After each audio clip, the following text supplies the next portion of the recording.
way to freak out. That's a hell of an intro. And we're live. Welcome to the final Whiskey Charlie of the virtual Dragoons Assembly. And Brant is losing his mind. Dude, I've been staring at this laptop all day long. Evidence right there on the video that Brant is losing his mind. So this is definitely the end of the con, or coming to the close of the con, I should say. And he's showing the wear and tear. But I'm joined by my co-host here, Brant, from the Armchair Dragoons. Great to see you, Brant. And tonight's guest is David Heath from Lockload Publishing. Thanks, David, for joining us. Really glad to have you on, and good to see you, buddy. Yeah, thank you for having me. I think it's going to be a lot of fun, and we've had a really good couple nights already. You know, there's been 2 nights, and I don't know, but I'm hearing some echo. Anybody else hearing echo too? It's probably you, David. I got a little experience doing this. I think I'm okay. So I haven't changed anything from when I was on with you and Uva a few minutes ago, and there was no echo on that one. All right, David, talk. Hello. Okay, I think it might be gone. Nope, I'm still hearing it. Maybe it's your headset. It could be, but I don't have. Yeah, I think everybody's hearing it now. So sorry about that. We'll try to figure that out. But while we get going here for this final show of the convention, I'm drinking a little whiskey here, being that we're coming down to the end. I don't want to drink a little too much beforehand because really, welcome to Whiskey Charlie. That would have been fun, but I wanted to, like I said, thank you guys for setting this convention up, and it was really fun to be part of. And I think we had a really good turnout, and thanks to all of the people at home for being involved in it as well. Yeah, absolutely. The folks that have been on more than one show have heard me say this a couple of times now, but we lost our summer conventions in person, so we decided to try and pull off the next best thing. We'd been looking into doing this once Origins was looking at delaying themselves. And then Origins Online popped up, and we're like, all right, fine, we'll just piggyback on Origins Online, call it good enough. And then they canned that one. And then David called and said, hey, you guys should really do an online convention. And as Dave and I were on the phone, Dave will tell you, I said, funny you should say that. that we've actually been kicking it around. And so here we are. And so Dave was probably the kick in the tail we needed to actually make this go. There we go. There's our last game of the night that's playing right now. That's the big Prokhorovka battle using the Memoir 44 system that our boy Jim Ozarski is overseeing there. So Saturday night fights are built into the Whiskey Charlie and built into our convention here. But yeah, so Dave was probably the kick in the pants we needed to actually make this happen. And so Dave, thank you. Appreciate that. I wasn't planning on staying on the whole hour here tonight. Again, I've been staring at this laptop all day long with the seminars that I was part of, plus a couple of the games helping police up, and then, monitoring the Discord channel, kind of being that information booth guy sitting in the hallway at the hotel during the convention. But I did want to jump on here and ask Mo if I could jump in here early just to say, a big heartfelt thank you for all the support that you've given us as a part of making this convention go, whether it was prize support or just some words of encouragement, or connecting me with some of your staff to be GMs for some of the events. We ended up with 4 different Lock and Load events, 2 Lock and Load Tacticals, 2 World at War, that all had people in them, which was really cool. And you've been supporting Lock and Load and Matrix Games when I owned that. I mean, we've known each other now. It's got to be at least 20 plus years.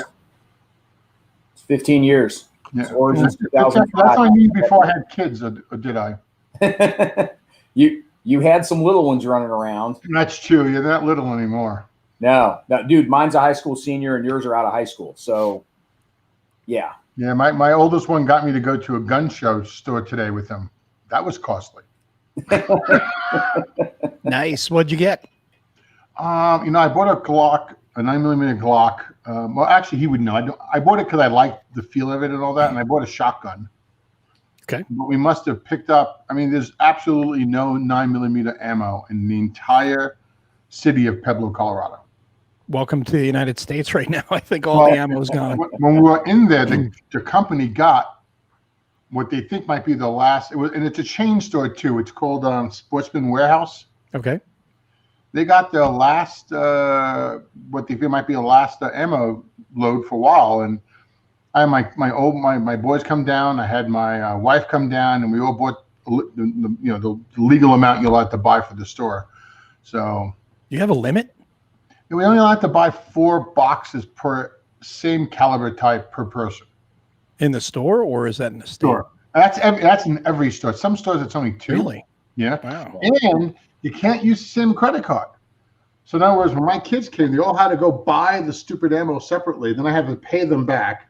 And yeah, Dave's trying to figure out why his kids' ammo costs twice as much as his. Yeah, I did question that. Now that he had to pay them back. Come to Texas. We don't have those. Here, it took it 20 to 30 minutes, maybe maximum an hour to get my approval for the to purchase it. Yeah. I won't hear from them. They don't think before Wednesday now. Oh wow. Really? Because it's so backlogged. Nick's checks are that backlogged? That means it's that bad. They told us when we walked in there today that the checks they had for the last 24 hours hasn't even gone through yet. Wow. That's odd. But hey, that it is what it is. But the good thing is we don't have to have background checks for war games. We could just get them on the table and play. Not yet.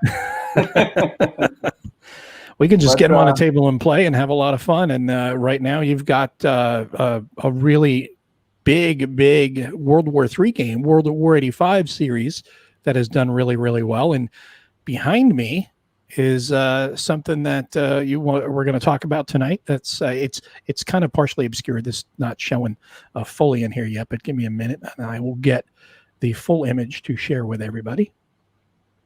Well, you're pulling that full image up, Dave. This is the big thank you from the Dragoons here. I'm going to pull out of this show and let Mo and Dave take it over from here. But to all the folks in the crowd out there, I'm saying in the crowd, I'm pointing to my second monitor over there, where the chat is rolling on the second monitor. But to those folks, and Dave especially, again for giving us a kick in the pants to make this happen, and then for supporting the hell out of it along the way, with the prize stuff and the GMs and everything else. Thank you very much for making this as best of a success as we can with the time we had to work with. We'll be here next month when you do it again, so don't you worry. Yeah. You see, about that next month thing, we're going to have a talk. I'm not saying we're not going to do this again, but not the next month. Well, it looked like it was a pretty good success, I have to say. With the new tabletop simulator stuff and the new Tabletopia and even the Vassal. I mean, gamers seem to be enjoying themselves. Yeah, and before I duck out of here, I also want to say a huge thank you and a big virtual hug to Mo for jumping in as the social host on all of this. I'll toast you with some water. I need water at this point in the day. Yeah, if I knew we were drinking, I would have brought some. I had orange Crystal Light. But this is a big thank you for Mo for agreeing to be a part of this and then going overboard with having multiple shows that he tackled in one weekend, where normally he's doing one a week, and we got him doing 3 in a day and a half. And so he's a little pressure. Yeah, really appreciate you being able to jump in and take the reins on the social hosting part of all of this. It was a huge weight off of my shoulders to know that I could just point it in your direction and know it was going to get taken care of, and that was fantastic. And so thank you from the bottom of my heart. And with all of that, I'm going to say good night, get out of the way, and let everybody else have some fun. Hey, good night. Hey, tell your daughter happy birthday, by the way. I will. Thank you, guys. Y'all take care. Take care. I can't hear you, Mo. What we were talking about a moment ago is Blood and Fury. Yes, that is the new cover. And the next is actually we're going to do something a little different, which nobody knows. I may not even know either. Hold on, I gotta look at my paperwork here. I got 10,000 post-it notes.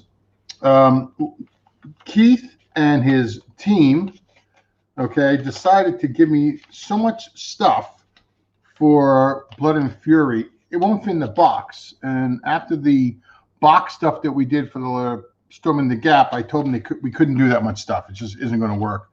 So what we're going to do is Volume 2, which is Blood and Fury, will be pretty much what we promised. I cannot tell you that the team has got some phenomenal scenarios in there. But what we're going to do is we're going to actually do, and I'm going to say Kickstarter, but we're not 100% set on that yet. But what's planned is we're going to release Blood and Fury, and the Kickstarter together will have Volume 3, which shall be called We Shall Hold. And it will have the Danish, the Belgians, and I forget, I believe it's going to be, well, obviously the Soviets, and I think it's East German, more East Germans, but it might be the Poles too. Nice. So we're going to, the volumes that we had originally planned, we're going to change up a little bit. I believe the 4th volume is going to be France, the French units fighting, and I think the 5th one will be America Breached. But we're changing completely the units and the stories that were in those other modules. So you're not going to get an updated or actually, yeah, the Canadians are also in it. Ooh, you're good. Keith says it's the Canadians, yeah. And Keith, I mean, now that Keith is not online, but he's online, I think Keith probably something like, what is it, 60 scenarios, Keith? I thought he said it was going to be like 90. Well, that's combined. No, for that one. Yeah, I'm just going to make him come up with another 30. He promised 90 at least for the one. There goes my text messages now. Yeah, he was going to say the phone's going to start blowing up now. Keith's going to be like, you, as he's typing furiously now. But so there'll be Canadians in it, and like I said, we're gonna have more about it once they get everything set up and ready to go. So, but that's the big news there. So you guys are actually gonna get Volume 2 and Volume 3 in the next Kickstarter. And that's going to be a great value because anybody who has gotten the first Kickstarter, it was just a phenomenal value for what you got, for what you paid. And there's just so much stuff in there that people are going to probably go, I've not even gotten through the first one yet. And you're going to give us 2 more. And that's fantastic. And you're going to have a great variety of fronts and scenarios to play through. So jump on it. Do not hesitate because you're going to kick yourself if you do miss the next Kickstarter. So make sure you definitely get on board with that one right away. Yeah, and there's going to be some additional stories. The next book in the series by Brad Smith is going to be called Edge of the Line. Nice. And, that's a really, I love how you've been doing that with the adding the stories into alongside the games and how that adds a little bit more dimension for the gamer to immerse themselves further into that world. Well, I have to tell you, the audiobooks and the I guess PDF, EPUB, Kindle, whatever you want to, the other ones, they are selling extremely well. And I think a lot of it has to do with the, COVID-19, everyone's stuck in the house type of thing. Mm-hmm. But yeah, we've got we really have sold quite a bit of the stories. And Custer 61, Custer 61. Any news on Valley of Hell invasion of Laos? Funny, weren't we talking about that earlier today? Yeah, actually a really good timing. Did you pay him to say that? No, I didn't even know Custer 61 is, but if it's Custer from the Old West, that's not a good sign. No, definitely not. We are going to, basically what we're working on right now is to get a good possibility we're going to be printing everything here in the States. It's a little bit up in the air between China and the U.S., and not to bring, exciting politics into it. But, depending upon, I don't know. I don't think it matters who wins or loses. China and the U.S. are at odds. And I don't know how safe it is to print a lot of stuff overseas yet. I am talking with our printer. I do love our printer. I have no problem with it. But unfortunately, the printer and I are not the ones making national security decisions. Yeah. So we are talking to some companies here about printing it, and we're going to see. We are going to do a good minimum of 4, maximum of 6 back-to-back Kickstarters. And Custer, yes, we would put that in the box if we do print in the U.S. The problem, honestly, and Mo and I were talking about this today, the big problem is trying to find a printer, that will print war games in the quantities that we need. Most American printers, they want a minimum of like 10,000 pieces. And if you guys buy 10,000 pieces, then I will do it. No problem. But that obviously hasn't been, a number, any war game company, including GMT, prints on an initial run. Emery was asking what the ballpark is on the next World of War 85 Kickstarter. Ballpark is in price?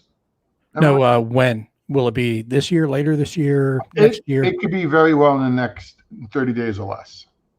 We've had. Here's what happened. We had Blood and Fury pretty much set up. Even the Kickstarter page is set up to go. Mm-hmm. We started implementing these video conferences between the World at War 85 team and myself, and just going over what we wanted. And I don't remember the number, and Keith can correct me if I'm wrong, but we're up to like 18, 20 counter sheets. And I was like, that's not counting maps. that's not counting player rate cards. And I said, there's no way that's going to fit in a box. Not a box that I'm going to ship. The new 6-inch box from Lockload Publishing. New 6-inch box. Darren, if he's watching this, I'm already getting curse messages on my phone. So what we're going to do is we're going to break it into two 3-inch boxes. And there's some changes, really nice changes, I have to say, that Keith and the team came up with. I won't say what they are because I'm not allowed to speak about it, apparently. But it is, you guys are going to be pleased. And what we're going to do, too, is, and this I think is more Jeff Schulte, they're creating scenarios that will work across both games. Okay. But that's really all the news. And so as far as one, it won't be much longer at all. Okay, I can't show you the second box cover because we're still waiting for the artwork. The box cover that Mo put up is the new style that we're going to be using. Everyone seems to like that style. I don't remember the name of the artist. I do know he's Polish, and I love his artwork, to be quite frank with you. Yeah, no, that's a really great. That is a really great image. I love it's very evocative. The first one you and I have talked about before. It was great in a gritty, grim sense of just the mess that conflagration would be between the NATO powers and the Soviet Union, the Warsaw Pact. But this one is a little more crisp and clean, a lot more crisp and clean, and it gives you a much more dynamic sense of the action that's going on. I like that a lot more than the first one.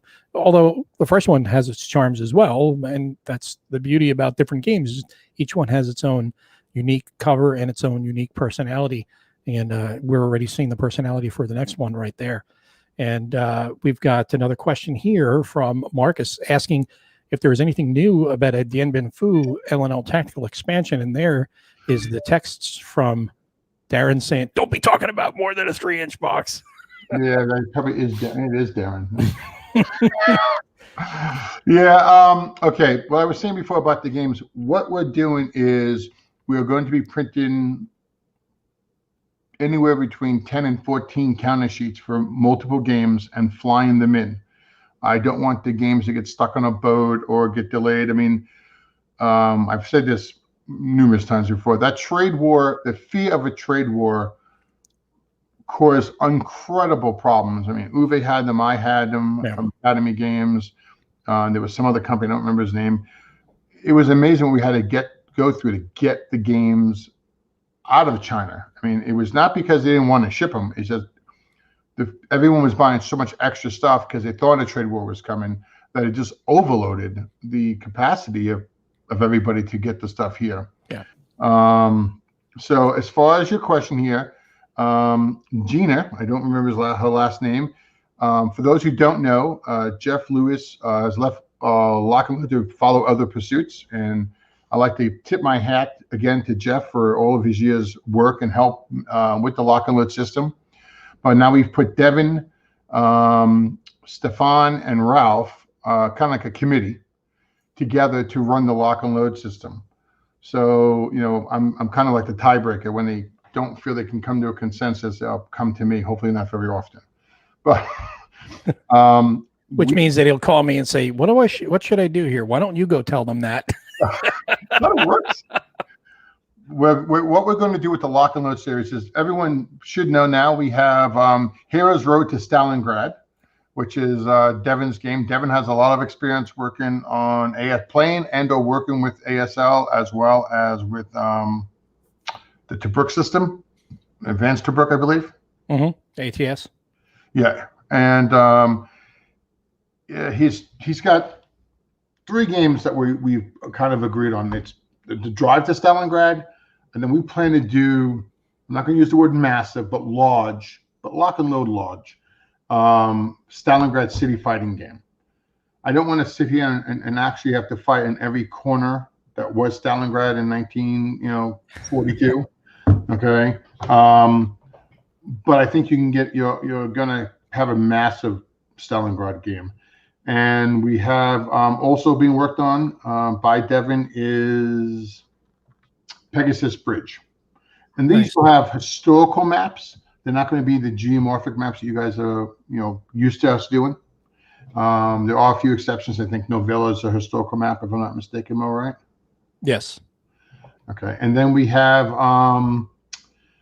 something that we are working on. I can't really tell you yet, but it's going to have the word a unique campaign system that will be its own game. It will let you play tactical battles with lock and load. Okay. So about the Vietnam game, we're looking to do a North Africa and the Vietnam game and convert them with this campaign system as well as a tactical system. Okay. So a little long-winded there, and took me a while to get to it, but yes. And then we have Emery was asking, have you considered selling prints of the World of War 85 artwork? It's gorgeous and framed. It would be amazing. I have not even thought of that yet. I'm really focusing on getting out quite a few games. We're kind of changing our production strategy. We're looking to print 6, 8 games simultaneously. You said you would never do that again, and here you are going after it well, again. I wouldn't do the 21 we did. Not again. 20, yeah. 21, no, that's not going to happen. Part of the reason is, we had promises to get the game out at a certain time. They were late by, 6 months? Yeah. So I'm not going to, it wasn't their fault. To be blunt, it was not their fault. It was just circumstances. If we get the games here, we can go a lot faster. It'll be a little bit more costly. I'm not going to lie to you. But I don't think it's going to be a big difference outside of the production. So if I can put all those together, we've been working on this stuff for a long time. It should not be as complicated. So yes, on the map, on the posters, but I have no idea if, when, or why. Then we have a question from Custer61 saying, since you're putting so much into Lock and Load Tactical and World of War, are you afraid that you will end up like Avalanche Press and just sprint the 2 series and not much else?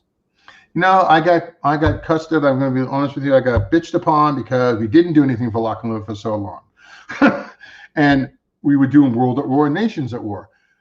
There's only so many guys that I will work with. There's only so many guys that will work with me. And then there's only so much time in a day. So I don't think that's really going to be a problem. I'm not looking to do 14 million game series. I mean, we also have Contact Now, which is another tactical series. I got paid for that. What are you going to do another tactical series? I said, I mean, how many games are there on Stalingrad? Yeah. And I've played multiple ones, and I really do enjoy that. So no, I don't think that's a problem, because what you're hearing about now, we've been doing for probably a little over a year, or just about a year at this point. What is happening is we're very flexible in the fact that we will change direction. So someone asked, I don't remember who it was, Mo, about Untold Stories. Yes. Yeah. Originally, that was the plan, was to do the games in order and update them. And the guys writing the stories and Heath and all that, they really wanted, they felt we broke that mold with that first game. And I agree with them. And so we decided, okay, he has to give me stuff that fits in a box. Okay, that's the new rule, Heath, right? And then we'll decide where it best fits. Yeah. So we are you know, I've heard it said, oh, well, it's a reprint of the old system. If you really look at the scenarios and the changing of the maps and the changing of the scenarios is really a big deal. There's a lot of change there. I mean, the story does not follow the old storyline at all. And then you have the books, which is not just a little battle that takes place in the game that we're writing to you about. It's really, we told the writer, here's the people in the game as far as leaders go. Here's how Keith and I kind of decided we like the story to flow for our own personal selves. Okay. And then we let the writer write. And, you know, so no, I don't think that's going to be a problem. You will see more Nations at War. It may be different than what we're thinking it's going to be today, but I do know that we have, well, just to give you a few things off the top, Contact Now, modern tactical system.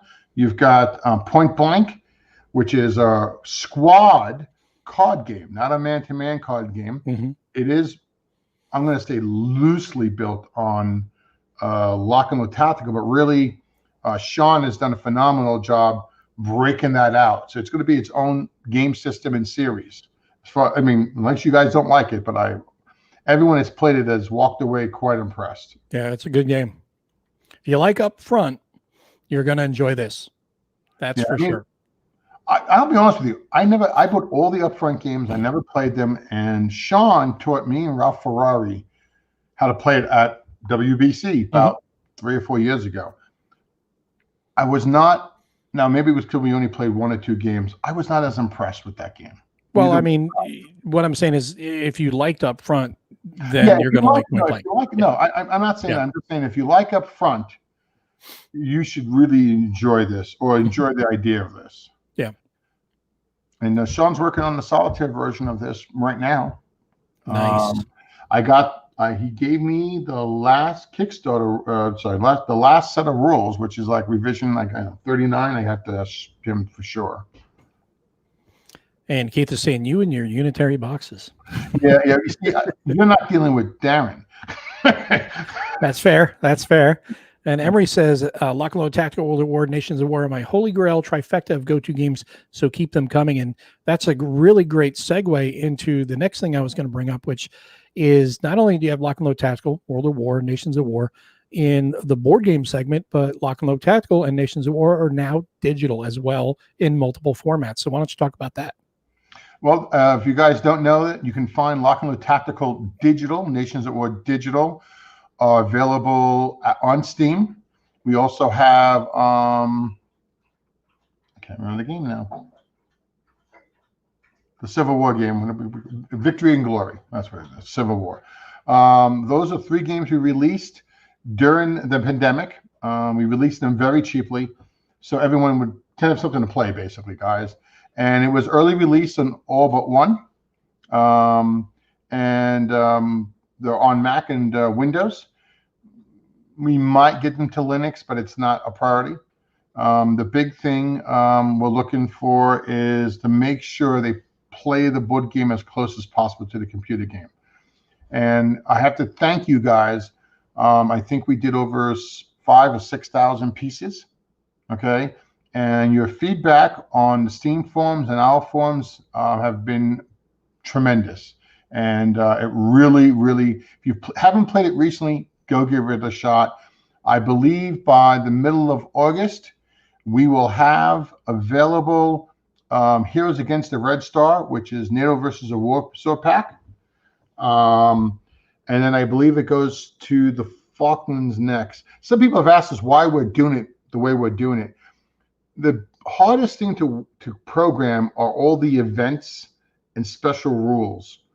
So what Tom and I did, mostly Tom, is to go through all the special rules and events and get the complicated ones to the top of the list and to get the ones that require or use the most frequently. Once they're programmed, it's a lot easier for Tom to go and copy that code into the next, DLC. Yeah.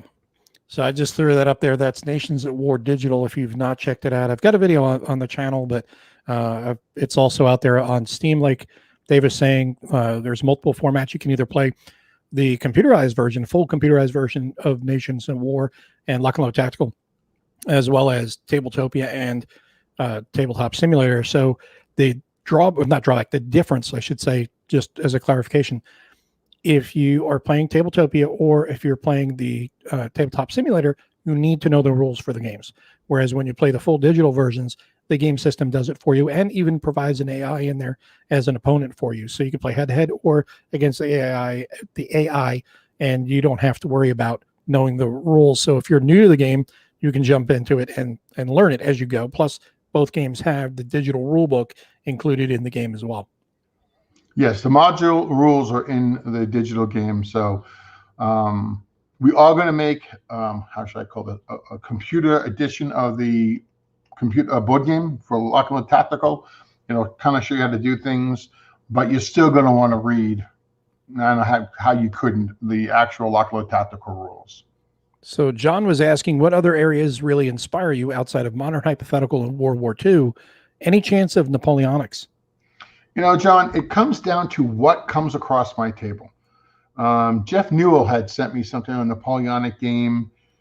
It looked interesting, but I don't know. It didn't grab me yet. I have to go back and read some more on it.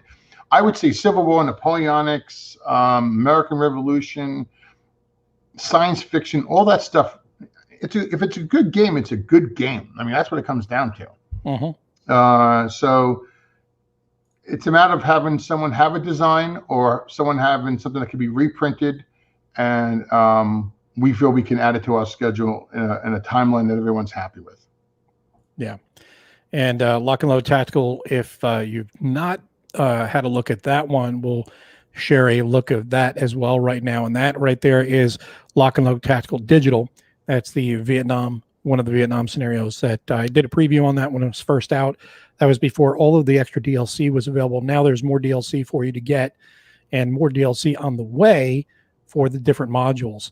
And that's me hitting the wrong key and bringing up the menu and then having to hit resume. But you can see how easy it flows and how the game system helps you. Everything that's blocked out right there is things you can't see, things you can't move into. There's a line of sight tool in there, and it handles everything for you. So you don't need to know the rules.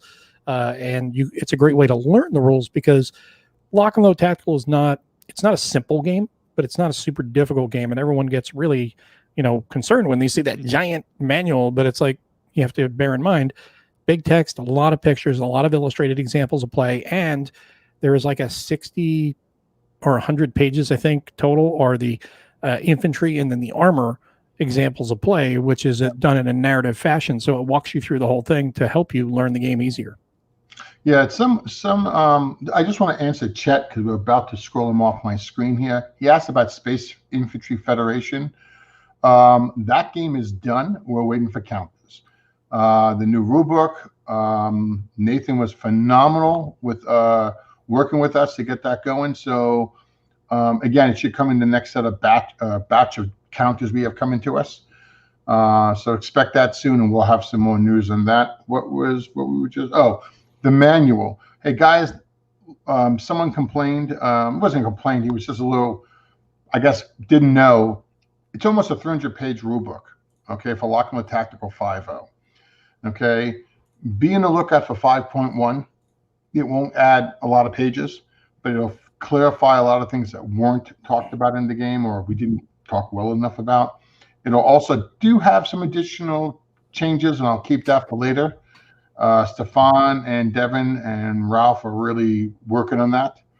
But Mo is right. There's a lot of 12-point font, because that was one of the number one things people asked us about. I can't read, blah, blah. I won't say game, but I can't read a game X because it's only 9 points or 8 type. And we wanted to add a lot of narrative to it. So you could read 40 pages. I mean, 40 pages is just, I believe, the tank walkthrough. And I think it's another 40 pages. Don't quote me on this, for the squad walkthrough. But you can, it's 60 or something like that. Yeah. Yeah, maybe it's 60 pages. And again, it's to give you guys one book, and it's a free download. So we made this as easy as we can for you to try, read, look at before you spend one penny. The Kickstarter is in the core rules. So you can photocopy, cut it out, make your own game, and push it around. There's an ebook, There's EPUBs, there's PDFs, there's even an audio book of the rules. Okay, and then there's the printed spiral bound. So all those ways, and if you don't want to make it play, cut your own pieces out, you got the starter kit. Okay, if you have a computer, you can do the same thing and play the starter kit.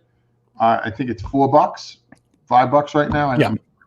You can download the starter kit with the computer game and try it. So you've got, and you've got Tabletopia and Tabletop Simulator. The starter kits are on there. So you got all these different ways that you can try the system out. And I think that is, us being a little bit prideful and saying, hey, we think you're going to love it so much. Here you go. Yeah. But it's just a great way for you to try the system out and make sure you're going to like it. Because what's the worst you could do is buy $100 game somewhere and you don't like it. This is true, and it's great that that option is there for people to check out, see if it's for them. And if it is, then hey, you go from the little starter kit up to the big full game. And that's the best way to do it, is get your feet wet, check it out, and say, hey, this is really cool. And you have a few different scenarios to check out before investing in the game. And if you like it, you check out the starter kit. You can then jump in on the next Kickstarter and get, World of War 85, for example, get a couple volumes in that if you don't already have them. And then I think they're still available, or are they not? You still have them in the warehouse? World of War 85, the first one? There's not a lot of World of War 85s left, to be quite honest. Ooh, so if you're about us doing a reprint, if you've been thinking about it, it's not going to be this year, I'll tell you that. So if you really think you might want it, and there's a starter kit for that too, guys. So there's a starter kit for Nations of War and World of War 85. Go right ahead and try it. But if you really think you want this and you've kind of been waiting or whatever, you might want to grab it, because there's not going to be much left. And I think we have I think we might be sold out of Space Infantry. Surgeons. Yeah, I think Dan was telling me. Now I could be wrong. Maybe we have a little bit less than we have of World of War 85. Wow. So if you're interested in either one of those, get them now, because they may not be done again until 2021, or you get them aftermarket. So right. Custer61 says, you released some of your games as print and play. Was it a success? Will you continue with print and play releases? We have the Battles on Demand. We were having a debate in the office one day. We want to release, I think it was Bill Mornay's Wake Island game.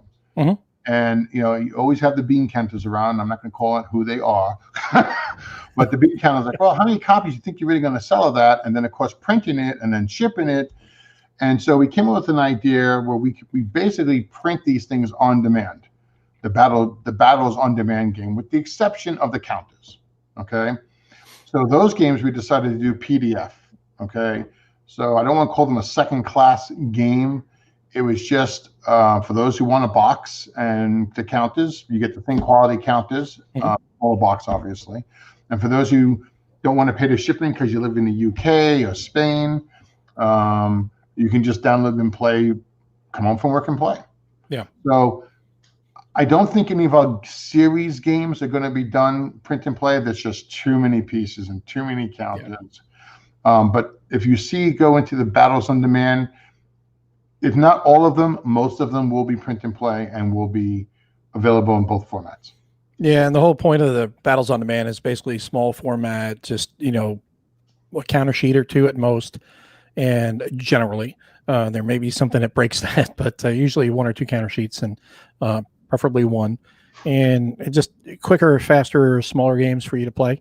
And obviously with the print and play option, you are not going to be constructing 5 counter sheets worth of stuff and 17 different maps. Although a couple of them, No Honor and Surrender, for example, have multiple maps that you'll have to print out, and a couple of counter sheets for you to construct as well.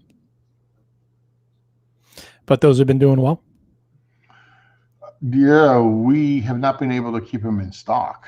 Wow. Again, a lot of this, I think, is the COVID-19 effect on this. But yeah, no, they've been selling like gangbusters. The big sellers out of that is Wake Island. I'll tell you what's a lot of people are buying: a Bloody Mohawk and Savage Wilderness. Bill Mornay's French and Indian War. They're in my opinion, they're very light war games, but a lot of dads were playing them with their kids. So if you have a 6-year-old, 8-year-old, these are games they can play. Sure. I don't think you're going to see this breaking out at any war game convention. Well, I mean, you could, in the hobby side of the gaming world, there's what you call filler games, 15-minute, 30-minute games or whatever. And I think those games, Bill's games, kind of fall into that, especially like Savage Wilderness and Bloody Mohawk, fill in that area right there where if you want to throw down a quick scenario, hey, we got 30 minutes till our game starts, let's throw it down a quick scenario, and you're playing a quick tactical game in 30 minutes or so. It's great for a quick start. It's great for younger children. Mm-hmm. But yeah, he did a great job with that. The artist did a phenomenal job with those maps. I really was impressed. Oh yeah. And Custer61 asks, do you think solo now in many, many games is a fad or a long-term change to wargaming? I don't think it's a fad. I do think a lot of game systems doesn't lead themselves well to having solo play. And it's a lot more work. It's kind of like designing a second game. It is like designing a second game. Yeah, I know I don't want to do it, and I know it's not my forte. Sean has done a phenomenal job with the Lockload Tactical Solo, and Heath did the Solo Assistant. But that to me is a solo light, and I say that because not every single decision the cards make for you, you do have to throw some introduction from time to time in there. Mm-hmm. I think if you really want to know my opinion of the future, I think it's Tabletop Simulator for a lot of people. How many of you guys out there have buddies that you used to play with in high school, college? Now you're all grown up. You moved all over the country. You got wives, divorce, new wives, whatever the circumstances are. Okay. You can't get together, and it's a lot harder to find space. I mean, I remember I used my parents' garage. They didn't keep the car in the garage, and we had parkers on during the wintertime. But man, we played 6-8 guys at a time. You live out not in a major city, can't find people to play, and a lot of guys don't have the space for the games.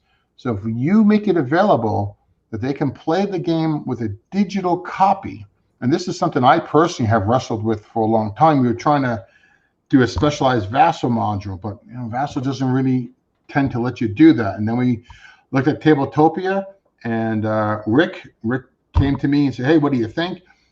But there was no easy way to sell that or a reasonable way to sell it. You can make a module that way. And then Tabletop Simulator, and I can't thank Uwe enough for his help there. What we actually came to, because you guys all have different tastes, is making spiral-bound module and scenario rules. So you can buy or get for free the core rules to World at War, Lockload Tactical, Nations at War. And now you can buy these module rules, which now include the scenario. So let's pretend you only play on your computer, you only play online, even if it's solitaire. You don't have the room to set the game up. You get those two items, the core rules, which can be free if you want them to, and the module rules, which are not free. And they're about $30 to $40 in that range somewhere, depending upon the book. You get all the rules, you have all the scenarios, and you have, I'm going to say, a lot of the charts and tables, maybe not all of them. And you can now keep a digital library of our games.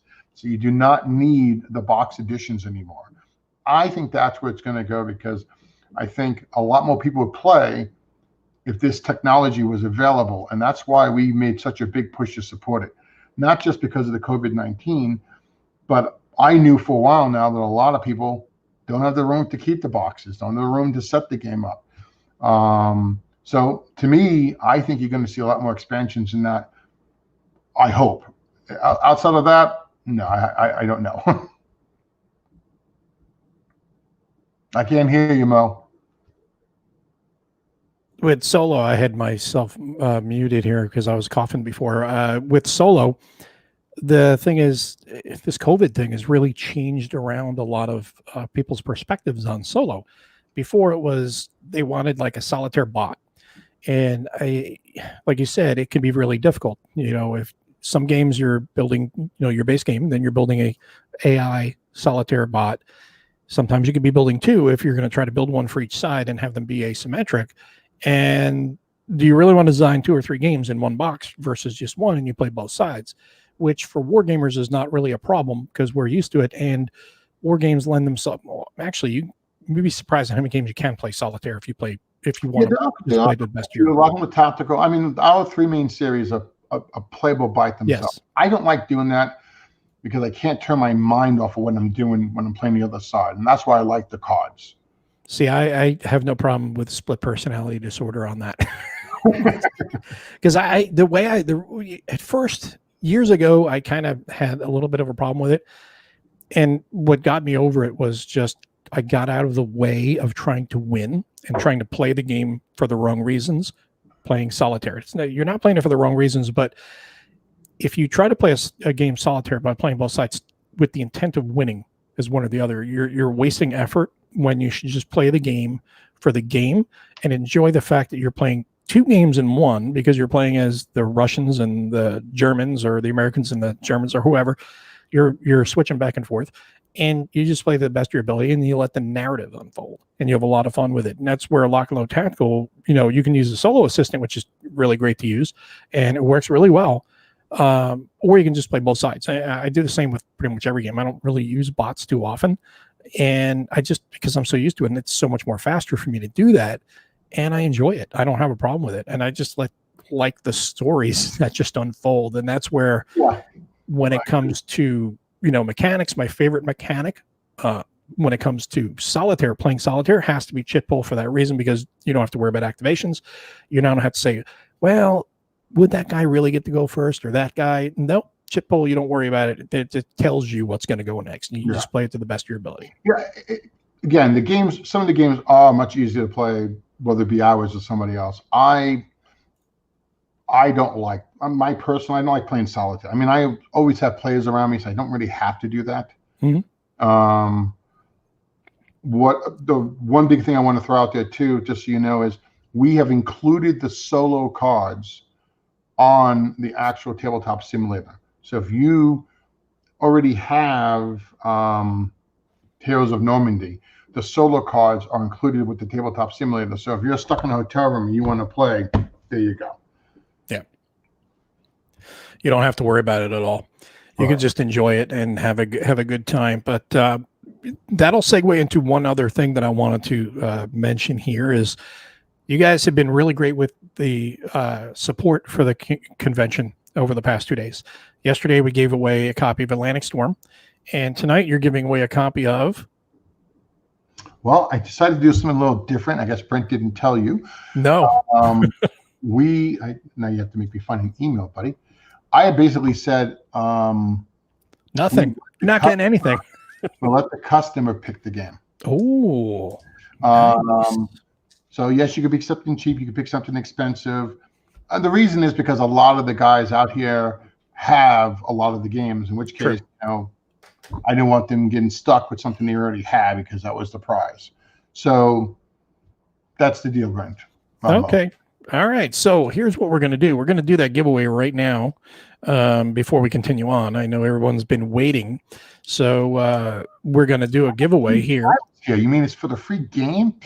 Of course. Everybody wants free games. I mean, we did free games last night. I did a bunch of free games, and there was a little mix up at the end, and we're going to get that corrected. But we do have one question here before we go into the giveaway. We have from Custer61, any naval or air games in the future? We are working on a flat top style Navy game. Okay. That's all I can tell you. It's a naval barber game. You play as a barber in the U.S. Navy, and you give flat top haircuts to everybody. So yeah, no, that'll be really cool to get that together and work on that and get that out for everybody. And Ard Wolf says +1. I guess it's +1 for the naval barber game. So all right, there we go. So what are we going to call it? Navy barbers, barber pole. I don't know. But what we're going to do is Beneath the Southern Cross. There you go. Yeah, call it that. So what we're going to do is everybody, when I tell you to go, everyone will pick a number from 0 to 99. And yes, The last game when we did Uva's show, the last number was 99, believe it or not. So that has happened. And I've been rolling high because it's going to be 2d10s that I've got in my hand. I'll roll and I'll tell you the number. The closest to up or down or exactly on will be the winner. So everybody go ahead and post your numbers now. And remember, 0 to 99, the only restrictions is that you must be a registered participant of the convention and you must be in the United States, because shipping outside of the country is just too problematic right now. And to keep it easy for our convention support, we're keeping it to inside the United States. We do apologize to everybody outside the United States, but it's just things the way they are right now. It's the only way to handle it. I'm picking number 2. No. You're picking number 2. So go ahead, put your numbers up there. Chet's got 48.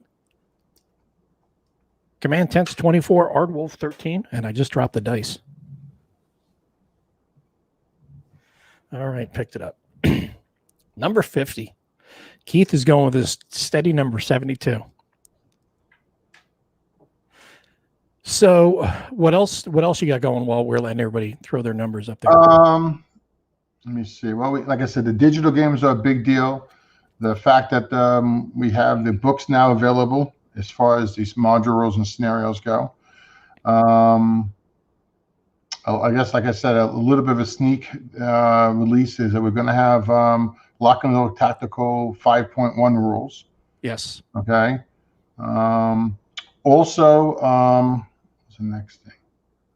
We have released, I think you have a graphic for one of them. I couldn't find the other one. We've released for Space Infantry. This is completely free to download. You have to make up the cards yourself and stuff. We did one for Space Infantry Aliens, and really nice rules for theme. Thomas Yates, again, man, if you get a nice community of guys working together, what you can do. He did a phenomenal job with that. I know Blackwell Hurd assisted him on it. And we also added Starship Troopers. And we are considering another game in the Space Infantry series outside the Federation. So you should hear about that pretty soon. Nice. And then Trial of Strength from Ardwolf's Lair. Any update on that? That's ready to go. It's just a Kickstarter. Why we haven't done it? Honestly, the COVID-19. Yeah. I didn't want to do it when everyone was losing their jobs. And, here comes the game you're waiting for. And that's why we kind of delayed partially the Blood and Fury game too. People out of work, it's, you can't really go drop X amount of dollars on a game. Neither one of those games are going to be cheap in their standard sense of the word. So they're coming, and that's what we were talking about, doing all the Kickstarters back to back to back, or maybe even 2 games in a Kickstarter, and then they all go to the press. And we're basically going to tell you right now, we're looking at 9 months to a year, technically speaking. If we do it here, we plan to make special deals with a printer to ship them as they're done. And then Custer said, maybe too intrusive, but what percentage of games do you sell overseas? When I first got Lockload, we were doing probably closer to the 45%.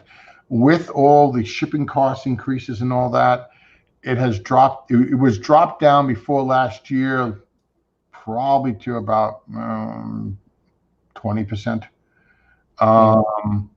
Most of our sales were originally U.S. and Canada, and even Canada, it's super expensive.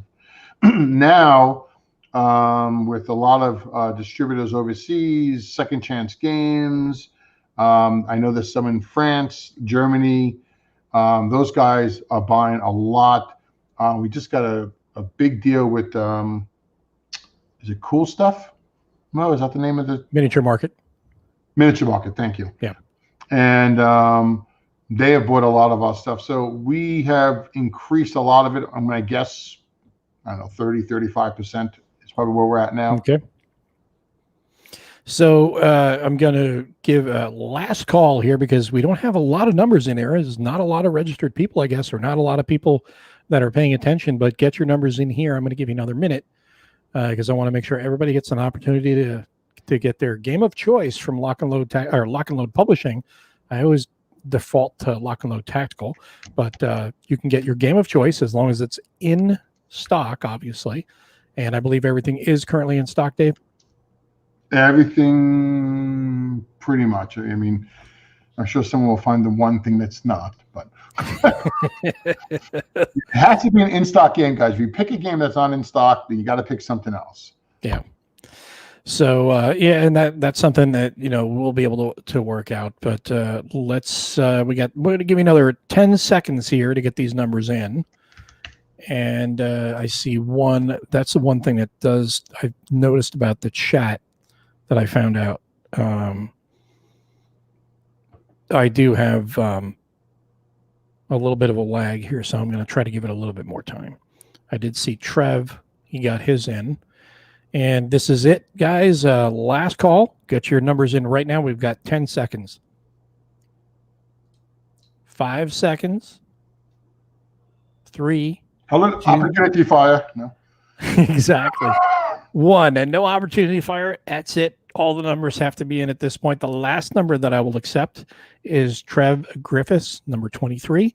That is the last one. So we're going to go from that all the way back up top. I'm just double checking both chat windows here because I have 2 different chat windows to make sure that I don't have a problem like we had last night. So let's go ahead and roll the dice. And this will be the final giveaway for the virtual Dragoons assembly.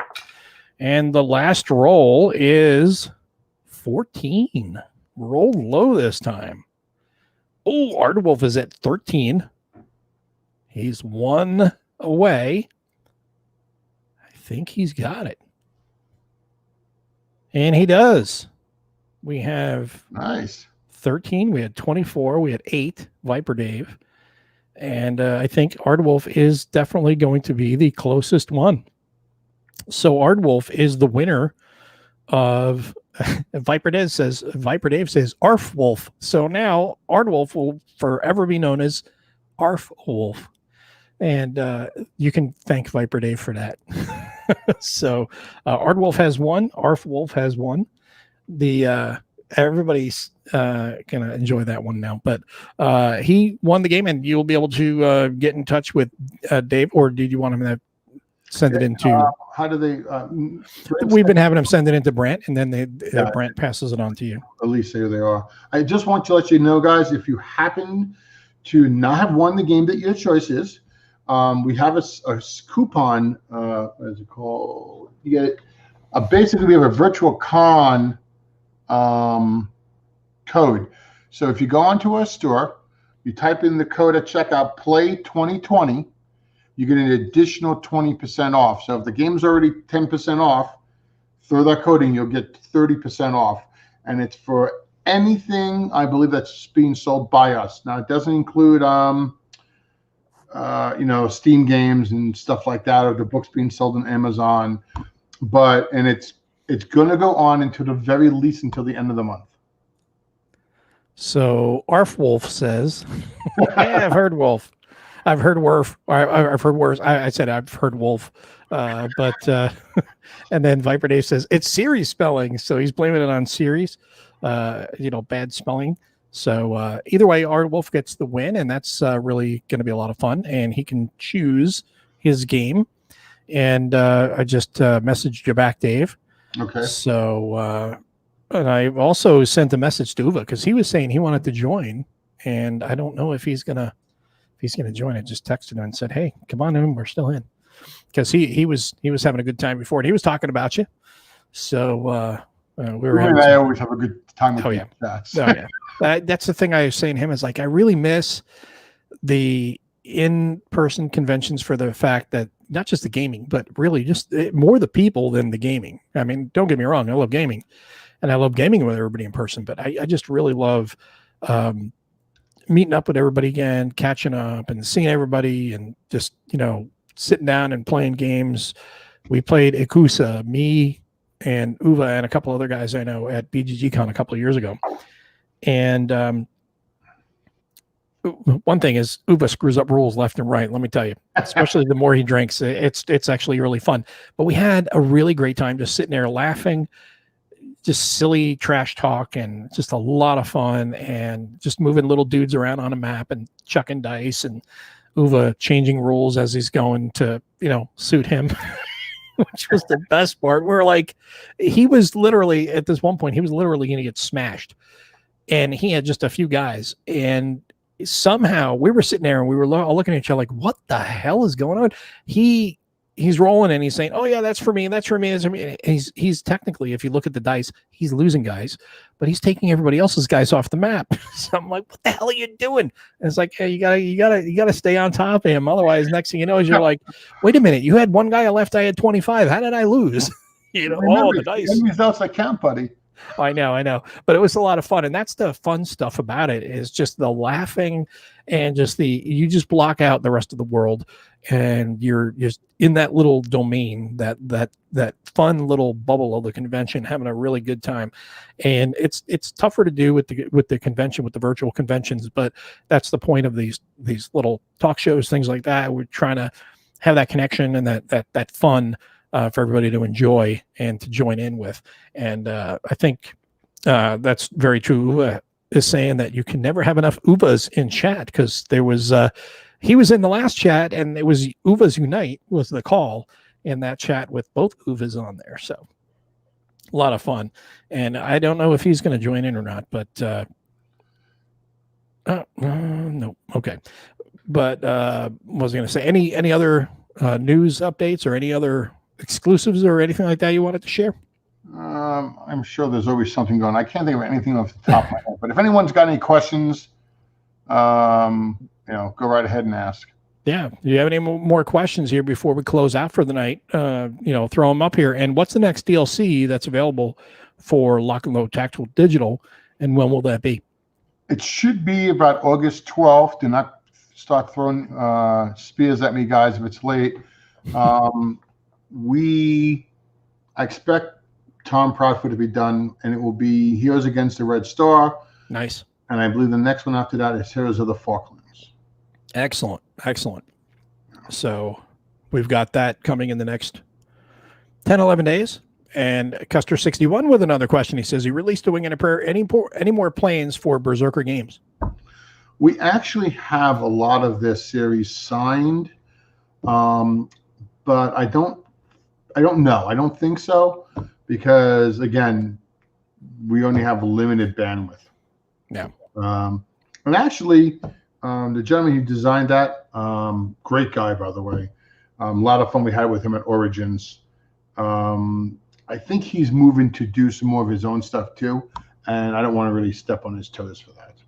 If you like a Wing and a Prayer, by the way, and you go to the Lockload Resource Center, there's been an advance. I have to look this up so I don't tell you the wrong thing, but we just released, and we didn't do it. It was a user online, and let's see if I can find his name here. Give him his proper credit. And of course I can't. I know his first name is Jen, I believe, but he made up an advanced rule book, up to tables and all that. So if you like that, it's a free download. It's a PDF. You can find it on our resource section. If you go to resources and click on board games, and then go to a Wing and a Prayer, which is what I'm doing right now, gentlemen. Here it is.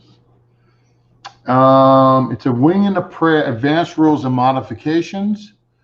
And I know his first name is spelled Jen, if I'm not mistaken. I'm waiting for it to load.